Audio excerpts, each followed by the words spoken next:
Brother ఏంటండి videos రావట్లేదు అని చెప్పేసి అయితే కొంతమంది అడుగుతున్నారండి. రీసెంట్ గా నా ప్రాణ మిత్రుని అయితే నేను కోల్పోవడం అని చెప్పేసి జరిగింది.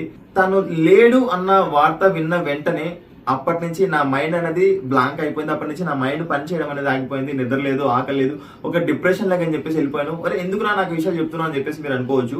ఒక్క విషయం గుర్తుంచుకోండి, ఆ పెయిన్ వచ్చిన తర్వాత మాత్రమే అది ఎలా ఉంటది ఏంటి అని చెప్పేసి మాత్రం తెలుస్తుందండి. నాలాంటి పెయిన్ మీకు కూడా రాకూడదు అని చెప్పేసి ప్రతిసారి కూడా నేను మీకు జాగ్రత్తలు చెప్తూ అని చెప్పేసి చేస్తూ ఉన్నా.